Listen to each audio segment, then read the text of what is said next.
Hi everyone, this is Debbie and welcome to the studio today.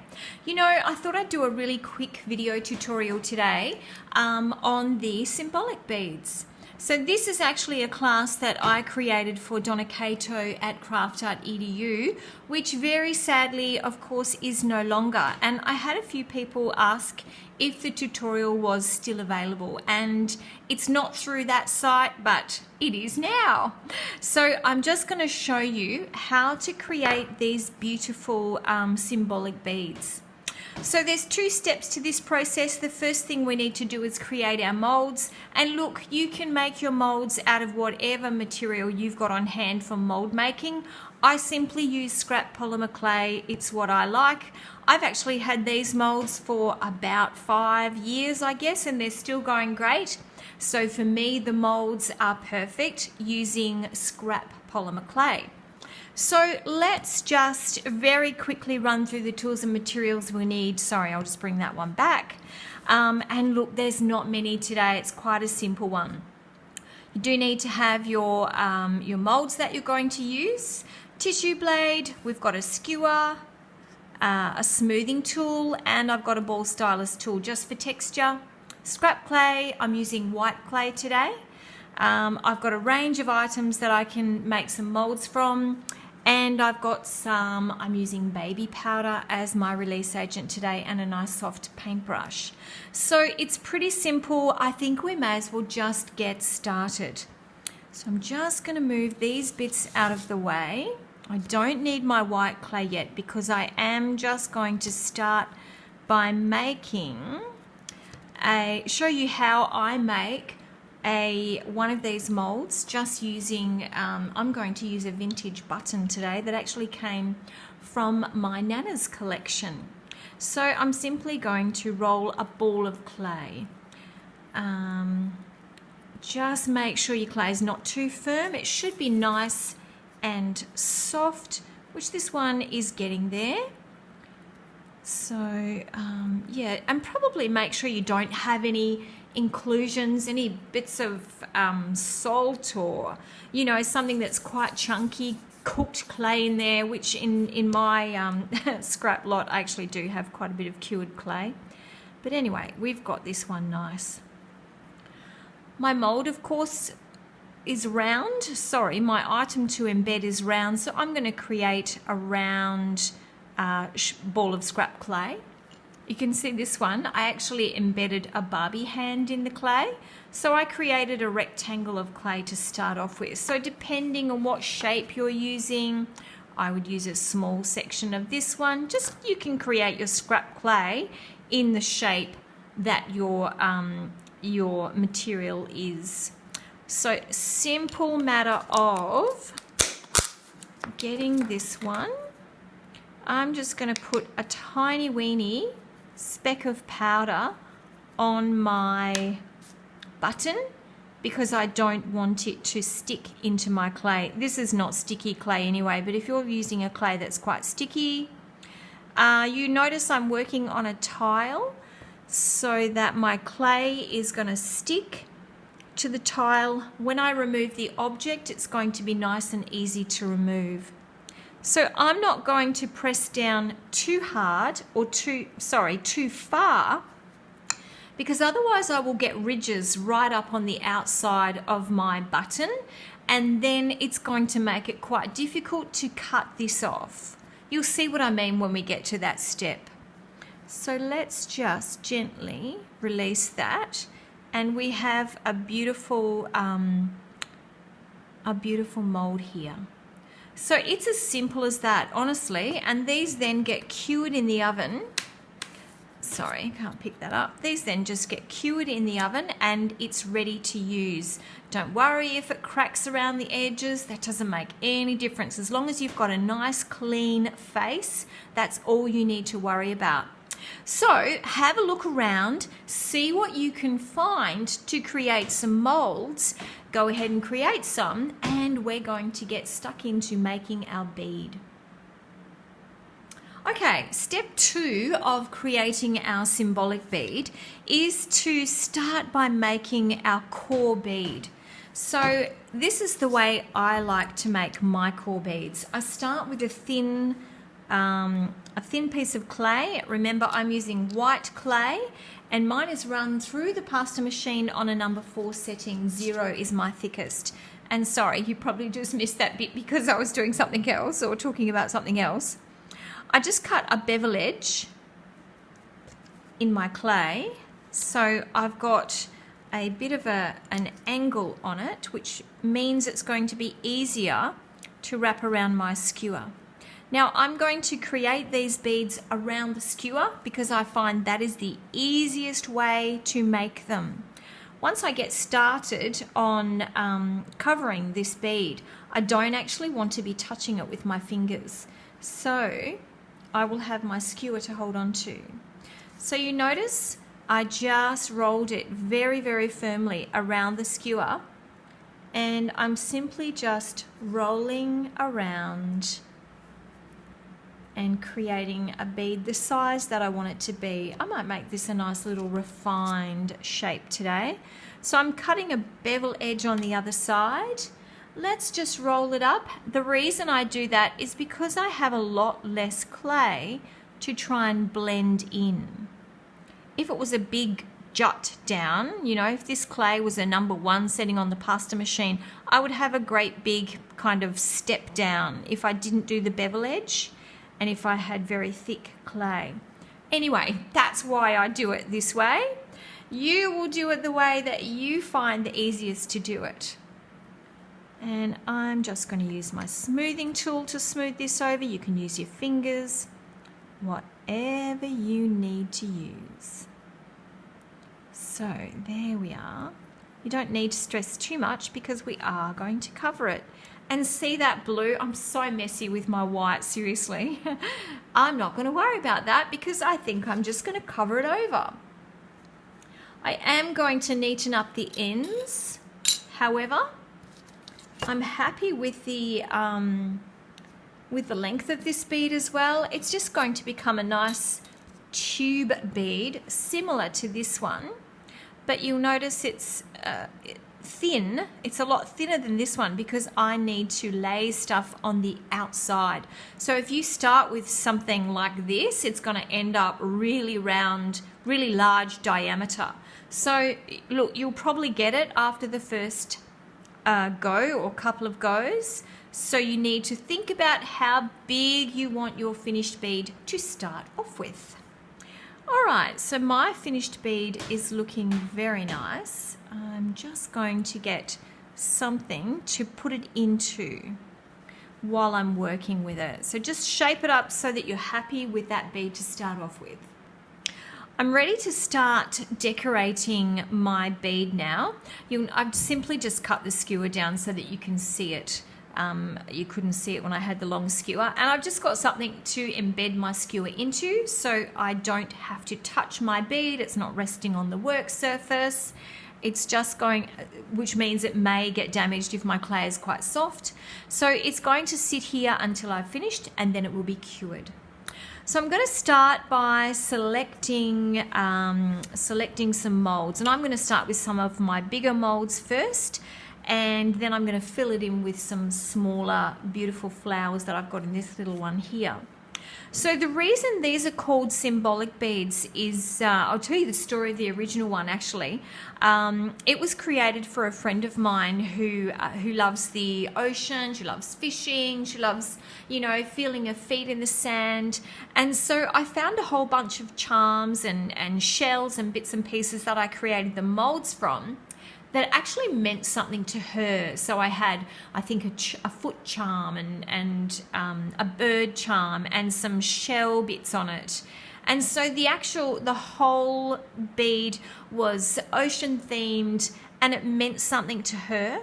So it's something that you can think about if you want to, is how can I create some symbolism in this bead? You don't have to, you can simply create a beautiful bead with flowers all over it.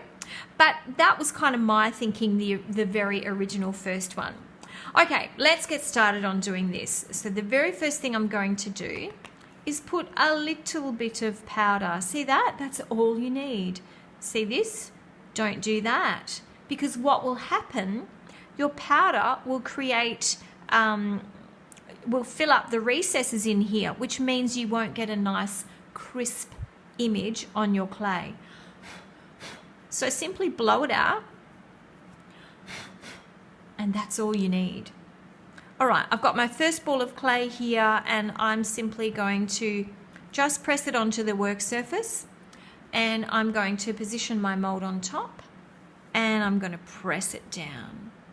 You notice I'm working on a small tile, and again, when I release this, ideally my clay is going to stick to the tile. If I was working on paper, it wouldn't stick. So you need to think about that. All right, so this is my first piece. I'm sure you can see it there. And this was a charm that I took a mold from. And I'm actually going to now slice the top off. This is also why we need the clay to stick here, because I'm going to be slicing off the top. I do not want this to move. All right, so I have some ridges around the edge which I can push down if I want to, but I need to be very careful that I don't damage the image of my charm. I'm using a very old tissue blade, but this is my favorite. It's really flexible and it's still really sharp. So I'm going to anchor my fingers onto the tile, which is going to hold the tile down in place. And I'm going to slice the top off.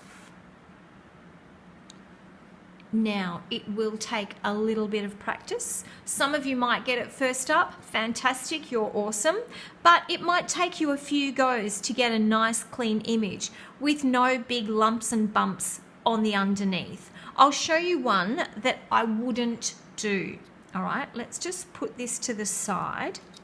Let's get the tree again, because I've done quite a few classes on these, and when I first started making them, I found it a little bit tricky to get a nice, you know, like a seamless look, like it was kind of effortless and blended into each other. All right, so let's just show you what not to do. This is what I would not recommend. I wouldn't recommend you go and do a big slice like that off the top. And trust me, I've seen it done and I've done it myself. So it's really not going to look very nice just plonked on your bead here. So what not to do, all right? So I've got my little tree charm here, and I'm simply going to place it onto my bead, gently, gently, gently, press it around so it sticks. Okay, let's do another one. Let's do the bird. This is quite a big charm. So I'm going to just get my little brush of powder, blow it off if you've got too much on. Position your, now see the shape of this one? I'm actually just going to shape my clay up so it's a little bit oval, a little bit more oval rather than round. Okay, so position that on your tile. This goes down and give it a nice firm press down, and if you need to stand up and do it, you can. And hopefully it comes out cleanly. If you don't put powder on, it won't come out cleanly. Look at that beautiful little bird. So cute. So this is a tricky one to try and get off because it's so fine. And I should point out here, actually, if I do get a tiny bit of white clay still on this, I'll show you. Let's see if we can. Let's go here. Oh yes, good. Okay, so you can see it's not a perfectly clean cut. I've still got bits of white clay, but I'm putting white clay onto white clay so I can blend it all in together. This would be a lot harder if I was doing green clay on blue clay. So because I've got the white clay here, it's going to be much easier. So my little bird, sorry, pick up my little bird. And let's get my little bird just in the next to the tree. Now watch what I can do. Let me get my smoothing tool. I'm holding very gently and I'm just going to smooth the white clay that was excess. Can you see that? Now you can't even tell.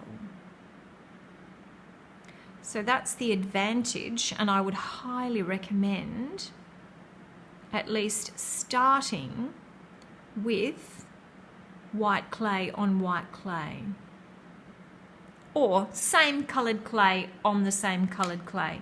So you kind of get the idea. Now we're going to simply roll this into a ball again. And I keep using these balls, and I actually have two working at a time, because if one gets too soft and sticky, I can move to the other one and let this one rest. Good thinking. All right, let's create a nice ball of clay. Make sure all your air bubbles are out. And look, I swear to God, I can't keep my clay, my white clay, clean, but I'm not going to worry because I'm going to antique it anyway. All right, so next one.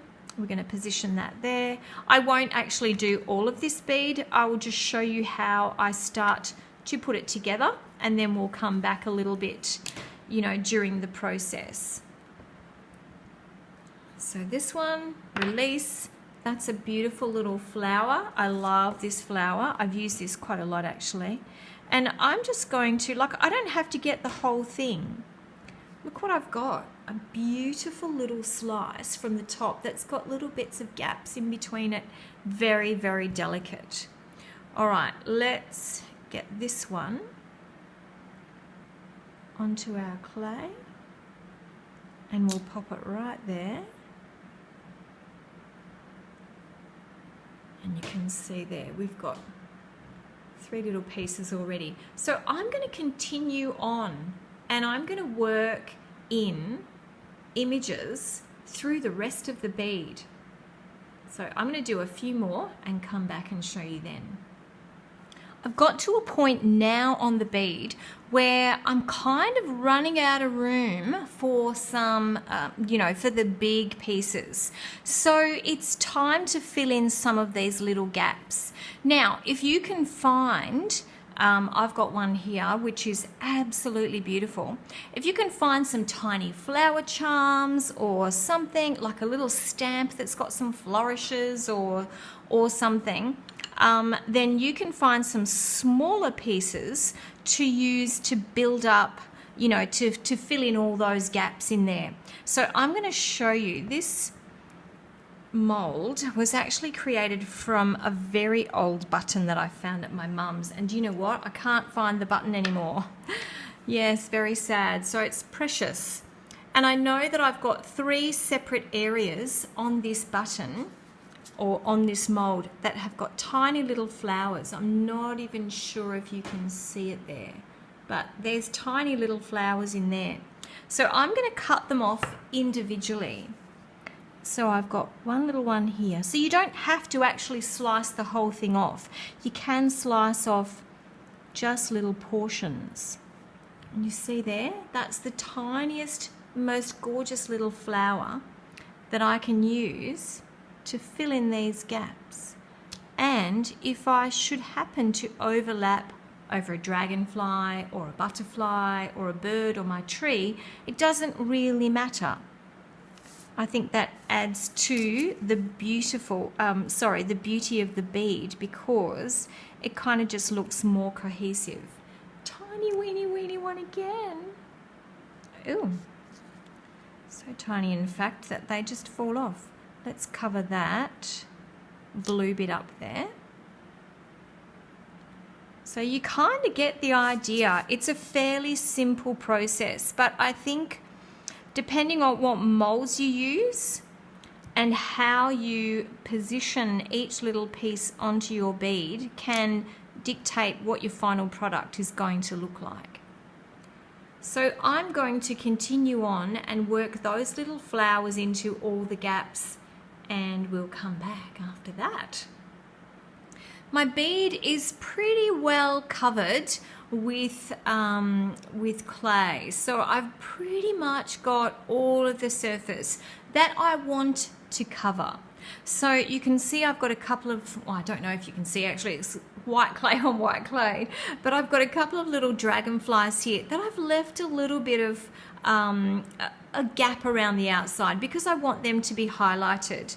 So what we're going to do now it's time to finesse the bead a little. So I can see that this is not stuck down properly. So I need to work my way around and just make sure everything is stuck down well.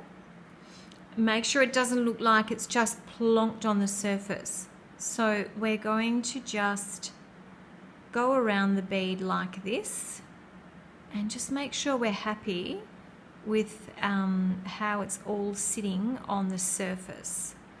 So I think I will fix all that up. I won't make you sit and watch everything. That will be a little bit boring.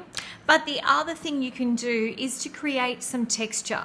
So I have got a few gaps here, which, see, like this section here where the tree is. So I'm happy with my tree, but I might not want all of that space in there. You can leave it blank if you want to, but I'm just going to add a little bit of texture. And look, you can't see it too well, but when we do this part, this is when you'll be able to see it during the antiquing process. So I'm going to go ahead and do that with my bead, and we'll come back and I'll show you how it looks at the end of that. I've spent quite a bit of time just checking the surface, going over it, making sure that everything is blended in nicely so it doesn't look like it's all just been plonked onto the surface. I think that can make a really big difference. And you know, every time I look at it, I see more bits that need sticking down. Maybe I need to check it again. Okay, so what I'm going to do now, no, I'm happy with it now. I am going to cure this for the recommended temperature for Kato clay, which is what I'm using. And I'm going to cure it on a bead rack. Oh, let me just show you too. I textured the top and the bottom. And I actually had some of the pieces look like they were, you know, wrapping up and over the bead. But I just textured the top of it. And, you know, that was just my choice. I just wanted to do that. So, yeah, you can go ahead and do that. And I would stick this on a bead rack and cure it like this, so it's not sitting down on any sort of work surface. We want it to cure just like this. So I'm going to go ahead and cure this one, and we'll come back and do our finishing touches. Now that my bead has finished curing, I'm ready to do the antiquing or the colouring process. So a few simple materials on my work surface. I've got some oil paint. I'm just using a black and a brown. I'm going to mix the two together. An old paintbrush to get into those crevices, just some latex gloves and some paper towel. So I just want to show you this though. This is actually quite interesting. This is my bead after it's cured, and this, look at the color of the clay that started. Now I did actually double check the clay that I was using, and this was a mix of Kato and Primo, which doesn't make any difference. I kind of mix my clay all the time anyway. But I had cured something in the oven. I'd actually cured a black piece of clay which I was making a clasp from, and I had my oven turned up to 175. So this is what happened. Oops. Luckily, it doesn't make any difference because I'm going to be colouring the outside of this bead anyway. So let's get organised. I'm just going to get my glove on here. So yeah, definitely something to remember. If you've got your oven up high, curing something you know, that needs the extra strength and durability, which is fine. Kato clay can stand a high temperature. Make sure you turn it down. It's a good thing this piece didn't actually really matter that it had discoloured. Alright, so I'm just going to pick up predominantly brown, but a tiny bit of black in there as well. And I'm simply going to brush it onto my bead. And see how the toothbrush is a really, really good way to get into all those little crevices. So you could use, if you wanted to, like a mascara brush or a really firm bristled paintbrush, just something like that, that's going to get in. If you try and rub it over the surface with your finger, you're not going to be able to get fully into those crevices. So I would highly recommend something like an old toothbrush, and we all have old toothbrushes lying around. Make sure you get the top and the bottom. I'm going to do a few areas a little bit darker. I can always work back into this after this first coating comes off. So give it a nice coat, make sure you've got all the bits and pieces in there, and we'll just move this out of the way. Oh, that can sit there. So now we're simply going to start removing the excess paint from the surface, simply by doing it this way. Now I have tried acrylic paint and I find the acrylic paint actually dries way too fast for my liking. So I like to use oil paint. You can work out what way you like to do it best. And you notice I'm going to rub back quite a bit on this piece.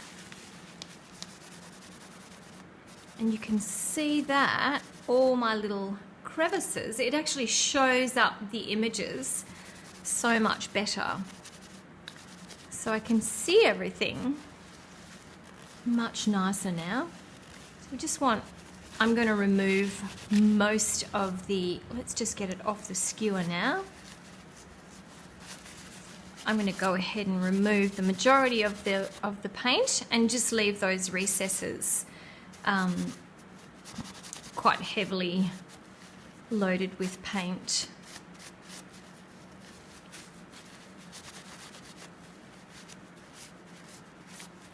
So just continue to work until you're happy with the amount of paint that you've removed. Let's just get that out of the way.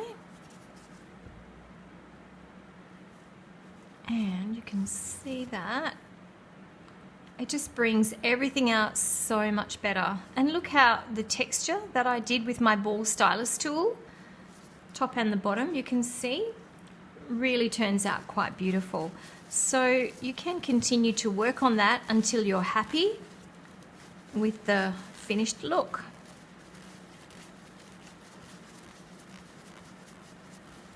So that is pretty much our tutorial. And I really love it. Look, even the little very delicate spiral on that little lovebird has come out. And spirals actually have beautiful symbolic meaning to them.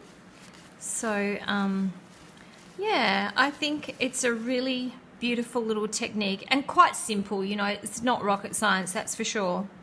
So I am so thankful that you could join me today. I'm going to go ahead and turn this into probably just a nice simple necklace drop. I might fix up a little bit of the colours and I might seal this to finish off as well. So I just want to say a huge thanks for joining me today. I hope you enjoyed this little project, and I look forward to seeing you again soon. Thanks everyone. Bye for now.